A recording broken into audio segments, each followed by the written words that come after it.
Bonjour à tous, nous sommes à la veille ce matin du Seder de Pessah et c'est la raison pour laquelle j'ai décidé ce matin, dans un jour de notre histoire, de vous raconter une histoire que l'on vit encore tous les jours. C'est l'histoire du Charoset. Alors le Charoset, c'est un symbole de ce Seder de Pessah qu'on trouve dans toutes les traditions, dans toutes les communautés juives, bien qu'il ne soit pas mentionné dans le passage biblique où on dit Pessah Matzah ou Maror, donc le Pessah, on a aujourd'hui l'os du korban qui rappelle le korban pascal. Matzah, ce sont les matzot. Maror, ce sont les herbes amères. Et pourtant, bien que l'on rappelle ces trois éléments, il y a un autre élément que l'on ne connaît pas. C'est l'élément du charoset qui est mentionné, lui, dans la tradition talmudique. Alors, qu'est-ce que c'est que ce charoset ? C'est une espèce de pâte de fruits, d'épices, de vin qui représente ce mortier qui était utilisé par les Hébreux quand ils étaient esclaves en Égypte. Alors, on ne sait pas très bien d'où vient, quelle est l'origine de ce mot. Ça peut venir du mot cheres qui signifie argile en hébreu, puisque cette couleur du charoset qui a une teinte rouge marron, ça nous rappelle cette argile. Et on sait que on a la coutume de manger ce charoset, ça remonte au temps de Babylone, des Babyloniens, puisqu'ils trempaient leurs aliments dans des sauces pour rajouter de la saveur.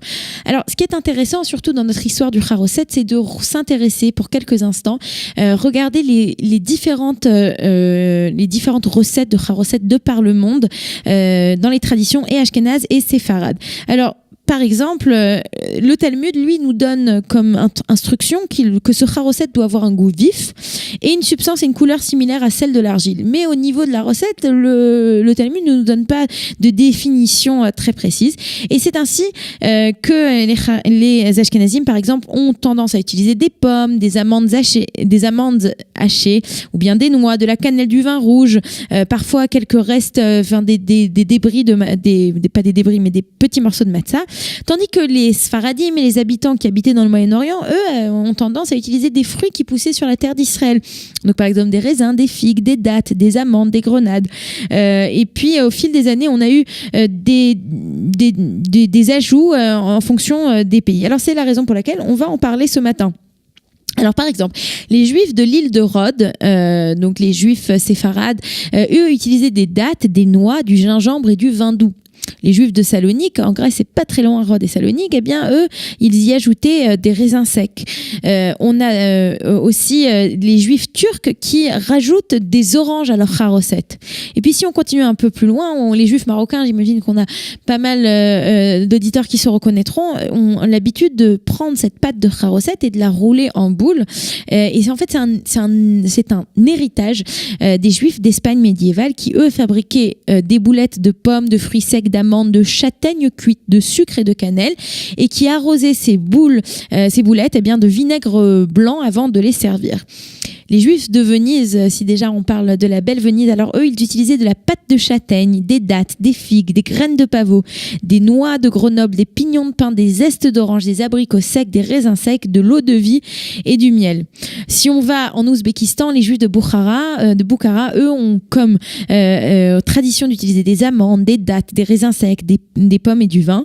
Et puis, les Juifs qui habitaient en Égypte, eux, réaliser leur charoset à partir de dattes, de noix, de bananes, de pommes, de vin, de cannelle et de graines de grenade. Et puis on va parler aussi un tout petit peu des Juifs irakiens qui, eux, utilisaient, au lieu d'utiliser le charoset que l'on connaît, c'est-à-dire cette pâte hachée de fruits secs, ils utilisaient un sirop de dattes qui s'appelle chalek. On faisait donc bouillir des dattes, on filtrait le liquide et dans ce jus qui restait, on y parsemait des noix hachées. En Hollande, on faisait un mélange plus épais avec plus de pommes, moins de noix, de la cannelle, du sucre, des raisins secs et du vin doux.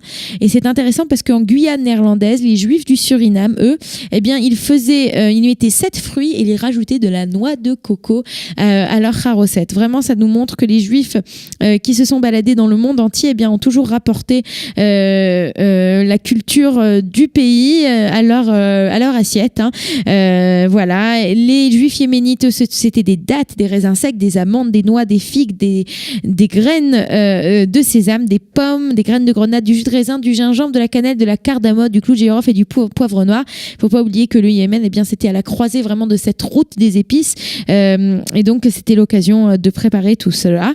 Voilà, donc aujourd'hui c'était un jour de notre histoire un peu culinaire. Peut-être que à la veille de ce seder, vous avez encore le temps de préparer votre propre charoset et d'y ajouter votre touche, et si vous habitez en Israël, ce sera un nouveau charoset israélien. Si vous êtes à Paris, ce sera un nouveau charoset parisien. Voilà, je vous souhaite de belles fêtes, profitez bien ce soir. Chag Pesach Kasher Vesameach. On se retrouve la semaine prochaine pendant Chol HaMoed. Chag Sameach.